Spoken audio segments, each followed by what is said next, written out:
बिस्मिल्लाहिर्रहमानिर्रहीम। आज का जो हेल्थ टॉपिक हम डिस्कस करना है वो डर्मा स्मूथ से रिलेटेड है। ये एक ऑयल है और ये बाद में आपको बता दूंगी बेसिकली स्टीरॉयड है, और स्टीरॉयड की वो किस्म है जो लो पोटेंसी स्टीरॉयड्स होते हैं उसके अंदर ये फॉल करता है। इसका मतलब ये होता है कि ये ज़्यादा आपके लिए डेंजरस या ख़तरनाक नहीं है, इसके साइड इफ़ेक्ट बहुत कम है। अच्छा, अब रही बात डर्मा स्मूथ की। डर्मा स्मूथ बेसिकली इसका जो फार्मूला है मैंने आपको पहले भी एक वीडियो में बताया कि फ्लूओसिनोलोन एसीटोनाइड 0.01% वेट बाई वॉल्यूम इसकी स्ट्रेंथ है। और इसके यूजेस की बात बताएं तो देखें, टॉपिकल स्टीरॉयड इन ओलिव ऑयल। टॉपिकल का मतलब क्या होता है? इसका मतलब होता है कि जो स्किन के ऊपर लगाया जाता है। ठीक हो गया।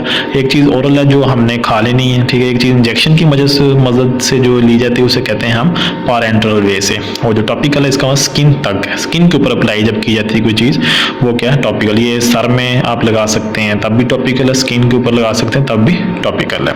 अच्छा, तो इसके यूजेस बेसिकली होते हैं कि जिस कंडीशन के अंदर आप देखें कि आपको एलर्जी है स्किन की, किसी भी किस्म की एलर्जी और किसी भी वजह से है, तो वो मिसाल सोरियासिस के अंदर आपको प्रॉब्लम है, आपको कोई डस्ट